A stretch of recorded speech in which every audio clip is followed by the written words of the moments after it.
नमस्कार साथियों, आप सभी का स्वागत है आपके अपने YouTube channel daily GK master पर। दोस्तों, आज है 23 जून और 23 जून से जितने भी करंट अफेयर्स के क्वेश्चन अपडेट हुए हैं उन सभी को अपन कवर करने वाले हैं। तो साथियों, आज की क्लास में काफ़ी इम्पोर्टेंट क्वेश्चन होंगे, सारे के सारे एग्जाम की दृष्टि से काफ़ी महत्वपूर्ण होंगे, चाहे आपकी आरआरबी की एग्जाम में हो, एनटीपीसी की एग्जाम में, एएलपी की एग्जाम में, एसएससी की एग्जाम में, अदरवाइज कोई सी भी एग्जाम हो उनमें करंट अफेयर्स के क्वेश्चन पूछे जाते हैं। मेरे प्यारे भाई बहनों, आप सभी को ये पता होना चाहिए कि करंट अफेयर्स के क्वेश्चन आज की कंपटीशन की एग्जाम्स में काफ़ी महत्वपूर्ण साबित होती है। तो आइए, चैनल पर पहली बार आते हो तो चैनल को सब्सक्राइबर कीजिए, बेल आइकन को ऑन कर लेना ताकि वीडियो डलते ही नोटिफिकेशन आ सके। टेलीग्राम का लिंक डिस्क्रिप्शन में होगा, ज्वाइन कर लेना, पीडीएफ फाइल प्लस वीडियो मिल जाएगा। साथियों, पिछली क्लास से देखिए सारी करंट अफेयर्स की है। अब 20 मिनट की क्लास है, वो ओनली 10 मिनट में आपके लिए है और सभी प्रतियोगी परीक्षाओं के लिए क्वेश्चन है सारे के सारे। तो आइए शुरू करते हैं बिना किसी देरी से पहले क्वेश्चन से। निम्न में से किस दिन विश्व रेफ जागरूकता दिवस मनाया जाता है? तो विश्व रेफ जागरूकता दिवस ये किस दिन मनाया जाता है? दोस्तों, ये मनाया जाता है 1 जून को। कब मनाया जाता है? 1 जून को विश्व रेफ जागरूकता दिवस के रूप में मनाया जाता है। 1 जून को मनाया जाता है, जो परवाल भित्तियों के संरक्षण और उनके पारिस्थितिक महत्व के बारे में जागरूकता बढ़ाने के लिए समर्पित करता है ये। ठीक है, इसको जरूर ध्यान में रखना, इम्पोर्टेंट है। ठीक है, तो ये जागरूकता बढ़ाने के लिए समर्पित करता है ये। तो इसका सी राइट आंसर हो जाएगा। नेक्स्ट क्वेश्चन है, मेरी ईयर्प्स किस टीम से संबंधित है जिन्होंने अंतर्राष्ट्रीय फुटबॉल से संन्यास ले लिया है? मेरी ईयर्प्स belongs to which team who has retired for international football? तो कौन सी जिन्होंने अंतर्राष्ट्रीय फुटबॉल से संन्यास लिया है? ये संन्यास लिया है, ये कौन है? इंग्लैंड के हैं। कहाँ के हैं? इंग्लैंड के खिलाड़ी हैं। मेरी ईयरप्स इंग्लैंड के स्टार गोलकीपर ने मई 2025 में अंतर्राष्ट्रीय फुटबॉल से संन्यास लिया। वे फीफा विमेंस वर्ल्ड कप में अपनी भूमिका के लिए भी जानी जाती है। तो ये काफ़ी इम्पोर्टेंट है क्वेश्चन, इसको आप लोग वेरी वेरी इम्पोर्टेंट क्वेश्चन कर लेना। ठीक है, आइए नेक्स्ट क्वेश्चन की ओर बढ़ते हैं। 1 जून 2025 को समोआ का कौन सा स्वतंत्रता दिवस मनाया जाता है? Which independence day of Samoa was celebrated on 1 June 2025। तो ये समोआ का कौन सा स्वतंत्रता दिवस मनाया गया है? ये मनाया है 63वां, यानी कि 63वां स्वतंत्रता दिवस मनाया गया है। समोआ का 63वां स्वतंत्रता दिवस 1 जून 2025 को मनाया गया, जो 1962 में न्यूजीलैंड से स्वतंत्रता प्राप्त की स्मृति में ये मनाया जाता है। ध्यान में रखना। ठीक है, अगला क्वेश्चन है, निम्न में से कौन क्लब फुटबॉल में 800 गोल करने वाले पहले फुटबॉलर बन गए हैं? तो 800 सबसे ज्यादा 800 गोल करने वाले ये पहले क्या बने हैं? फुटबॉलर बने हैं। ठीक है, और बने कौन है ये? क्रिस्टियानो रोनाल्डो ये बने हैं। ध्यान में रखना इसका। क्रिस्टियानो रोनाल्डो क्लब फुटबॉल में 800 गोल करने वाले पहले खिलाड़ी बने, जो मई 2025 तक उनकी असाधारण उपलब्धि को दर्शाता है ये। ठीक है, इसको जरूर ध्यान में रखना, इम्पोर्टेंट है, महत्वपूर्ण है। अगले क्वेश्चन की ओर बढ़ते हैं। वाल्मीकि थापर कौन थे जिनका 73 वर्ष की आयु में निधन हुआ है? तो साथियों, वाल्मीकि थापर कौन था जिनकी हाल ही में मृत्यु हुई है? ये एक बाघ संरक्षणकर्ता थे। ठीक है, कौन थे? बाघ संरक्षणकर्ता थे ये। आइए इसके बारे में डिटेल से देखते हैं। वाल्मीकि थापर एक प्रसिद्ध बाघ संरक्षणकर्ता थे जिनका निधन मई 2025 में हुआ। उन्होंने भारत में वन्य जीव संरक्षण के लिए महत्वपूर्ण योगदान भी दिया था। तो काफी इम्पोर्टेंट है ये। अगला है, निम्न में से किसे कन्नाडा इंडिया फाउंडेशन द्वारा global Indian of the year पुरस्कार से सम्मानित किया गया है? ठीक है, तो इनको कन्नाडा का एक इंडिया फाउंडेशन द्वारा एक global Indian of the year पुरस्कार है, इससे सम्मानित किया गया है। और ये सम्मानित किसे किया गया है? जदगुरु जग्गी वासुदेव को सम्मानित किया गया है। आइए देखते हैं कौन है, इसको कवर करते हैं और इसको अच्छे से देखते हैं।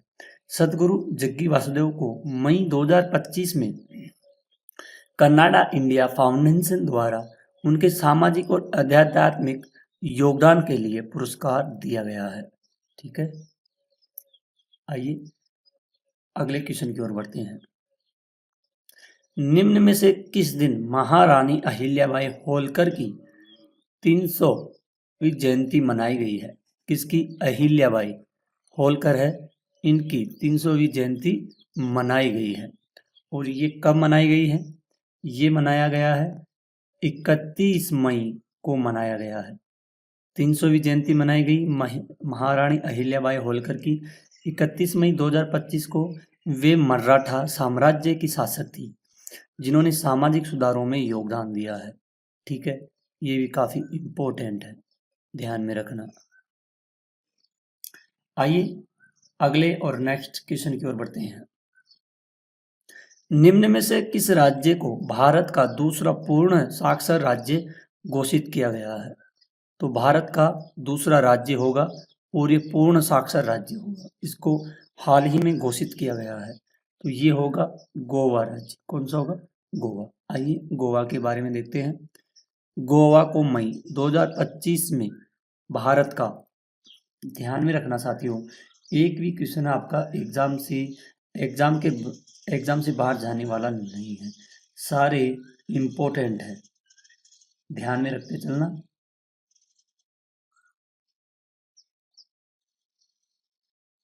ठीक है, भूलना मत इसको अच्छे से। अच्छा साथियों, गोवा की बात की जा रही है, तो ये गोवा को भारत का एक केंद्र शासित प्रदेश बना दिया गया था 30 मई 1987 को। ठीक है, इसको बनाया गया था। ठीक है, कब मनाया गया था इसको मनाया गया था 30 मई 1987 को। क्या बनाया गया था? इसको केंद्र शासित प्रदेश बनाया गया था। ठीक है, ध्यान में रखना, इसको काफी इम्पोर्टेंट है। अगला क्वेश्चन है,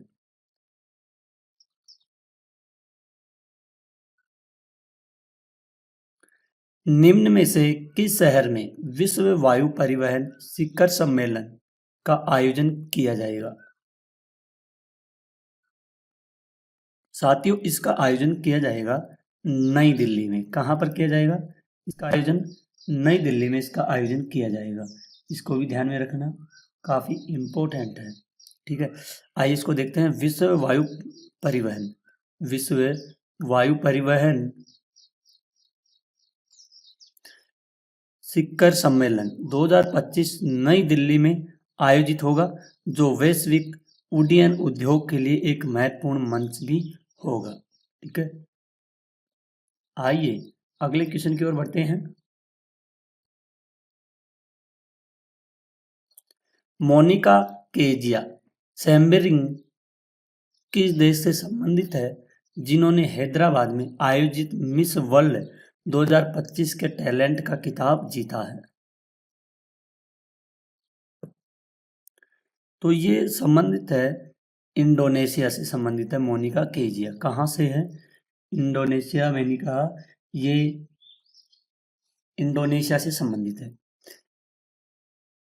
ने मई 2025 में हैदराबाद में मिस वर्ल्ड 2025 के टैलेंट राउंड में अपनी प्रतिभा के लिए खिताब जीता है।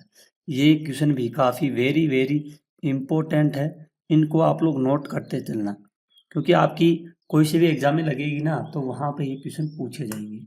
ठीक है, आइए अगले क्वेश्चन की ओर बढ़ते हैं। निम्न में से किसे ओडी इंडिया का ब्रांड एम्बेसडर नियुक्त किया गया है? दोस्तों सभी क्वेश्चन इंपॉर्टेंट है, कोई सी भी एग्जाम से लगती है उनके लिए। ठीक है, मैं आपको शुरुआत में भी बोला था, चाहे आपकी आरआरबी की एग्जामें हो या फिर एनटीपीसी की एग्जामें हो, एएलपी की एग्जामें लगती हो, एसएससी की एग्जामें लगती हो, अदरवाइज प्लस कोई सी भी एग्जाम हो, उनमें करंट अफेयर्स के क्वेश्चन पूछे जाते हैं। तो आप लोग ध्यान में रखना और वीडियो के एंड तक बने रहना। अगर अपने सर की थोड़ी सी भी मेहनत, क्वेश्चन क्वालिटी, कंटेंट कुछ भी पसंद आई तो साथियों चैनल को सब्सक्राइबर जरूर करना। ठीक है, हमको भी मोटिवेशन मिलता है अगर आप लोग इस क्वेश्चन में वीडियो में अच्छे से पढ़ते हो, वीडियो के एंड तक देखते हो और लास्ट में एक प्यारा सा कमेंट करते हो, तो कमेंट से हमको मोटिवेशन मिलता है। तो प्लीज़ कमेंट कीजिए लास्ट में और अपनी राय दीजिए। तो साथियों ये ओडी इंडिया का ब्रांड एम्बेसडर किसे नियुक्त किया गया है? काफ़ी इम्पोर्टेंट क्वेश्चन है, इसको अच्छे से देखिएगा क्योंकि ऐसे क्वेश्चन हर बार एग्जामों में पूछे जाते रहते हैं। ठीक है, तो आपसे भी पूछे जाने वाले हैं, ये क्वेश्चन इम्पोर्टेंट होंगे काफ़ी ज़्यादा। तो साथियों ये इसको दिया गया है, किसको? नीरज चोपड़ा को दिया गया है। किसको? Neeraj Chopra. Olympic champion Neeraj Chopra Audi India के ब्रांड एम्बेसडर बने। यह साझेदारी, क्या यह साझेदारी, इन्होंने ओलंपिक में स्वर्ण पदक जीता और मई 2025 में ओडी इंडिया का ब्रांड एम्बेसडर इनको नियुक्त किया गया, यानी कि नियुक्त किया गया, जो भारत उनकी खेलों उपलब्धियों को ये दर्शाता है। जरूर ध्यान में रखना, इसको भूलना नहीं है। तो ये काफ़ी इम्पोर्टेंट क्वेश्चन हो जाएगा ट्रेंडिंग के लिए। ठीक है, इसको जरूर ध्यान में रखना। आइए आगे की ओर बढ़ते हैं। सेरेना विलियम्स किस खेल से संबंधित है जिन्हें हाल ही में प्रिंसेस ऑफ आस्टूरियस अवार्ड 2025 से सम्मानित किया गया है? साथियों सेरेना विलियम्स है, ठीक है, इनको हाल ही में एक पुरस्कार है उससे इनको सम्मानित किया गया है। तो साथियों ये जो अमेरिकी टेनिस दिग्गज है, ठीक है,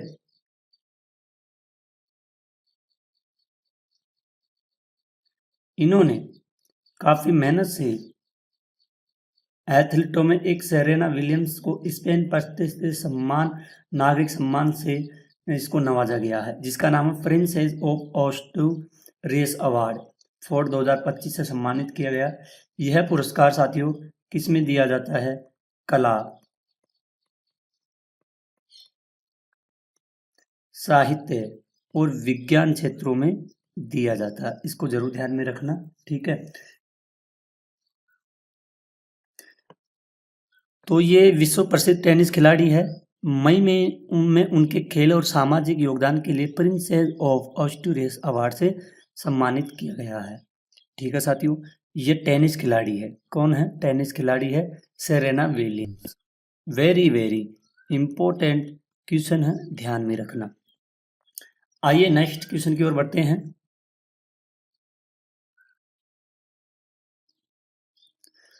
निम्न में से किस शहर में राष्ट्रीय बौद्धिक संपदा महोत्सव 2025 आयोजित किया गया है? तो इसमें बौद्धिक संपदा महोत्सव 2025 में ये आयोजित किया गया है, और ये आयोजित किया गया है कहाँ पर? इसको आयोजित किया गया है, इसको भी अपन देखने वाले हैं। ये काफी इम्पोर्टेंट क्वेश्चन है। ये किया गया है देहरादून में। ठीक है, अंतर्राष्ट्रीय बौद्धिक संपदा महोत्सव 2025 देहरादून में आयोजित किया गया, जो नवाचार और बौद्धिक संपदा अधिकारों को बढ़ावा देने पर केंद्रित ये करता रहता है। ठीक है, आइए अगले क्वेश्चन की ओर बढ़ते हैं। निम्न में से किसने हैदराबाद में आयोजित मिस वर्ल्ड 72वें संस्करण का खिताब जीता है? और साथियों, ये 72वें संस्करण का खिताब जीता है ओपल सुचाथा। क्या नाम इनका? ओपल सुचाथा। ठीक है, इन्होंने मिस वर्ल्ड 2025 का इन्होंने जीता है। ठीक है, क्या जीता है? ये ओपल सुचाथा। ठीक है, इनको मिस वर्ल्ड 2025 का ताज पहनाया गया और इनको 31 मई को हैदराबाद तेलंगाना में हुआ, जो सौंदर्य प्रतियोगिता के लिए इतिहास में एक महत्वपूर्ण था। ठीक है, ये हैदराबाद में हुआ था, आपको पता है, और ये 72वां हुआ था। ठीक है, संस्करण का खिताब जीता। थाईलैंड की प्रतिनिधि थी ये। कहाँ की थी? ये थाईलैंड की थी। इसको जरूर ध्यान में रखना। अगला क्वेश्चन है, निम्न में से किस देश में एशियाई सुरक्षा सम्मेलन आयोजित किया गया? तो एशियाई सुरक्षा सम्मेलन आयोजित किया गया और ये आयोजित किया गया है कहाँ पर? सिंगापुर में इसको आयोजित किया गया है। एशियाई सुरक्षा सम्मेलन मई 2025 में सिंगापुर में आयोजित किया गया, जो क्षेत्रीय सुरक्षा सहयोग पर चर्चा का प्रमुख एक मंच है। ठीक है, तो साथियों, आज की आपकी क्लास यहीं पर खत्म होती है। आई होप अगर आपको अपने सर की थोड़ी सी भी मेहनत पसंद आती है तो प्लीज साथियों आप लोग हमें सपोर्ट कीजिए, ताकि हम और भी अच्छी क्लासें लेकर के आते रहें। आज की क्लासें हैं, आज की नहीं है, ये डेली ही करंट अफेयर्स की क्लासें आप लोगों के लिए लेकर के आते रहेंगे। ठीक है, तो इसमें आपके RRB, NTPC, ALP, SSC, otherwise कोई सी भी स्टेट लेवल की पुलिस की एग्जाम हो, उनमें भी करंट अफेयर्स के क्वेश्चन पूछे जाते हैं। तो डेली करंट अफेयर्स के लिए आप लोग हमारे चैनल से जुड़ सकते हैं। ठीक है, ओनली करंट अफेयर्स के लिए जो नेशनल व इंटरनेशनल, ठीक है, लेवल वाली करंट अफेयर्स की क्लासें लेकर के आते हैं। ठीक है साथियों, और सभी क्वेश्चनों को कवर करते हैं, सभी को डिस्कस करते हैं। ठीक है, तो साथियों अगर कुछ भी पसंद आए तो एक लास्ट में प्यारा सा कमेंट जरूर करना और अपनी राय जरूर दीजिए कमेंट बॉक्स में। ठीक है, तो आज के लिए इतना ही, मिलते हैं अगली क्लास में। तब तक के लिए धन्यवाद। जय हिंद, जय भारत।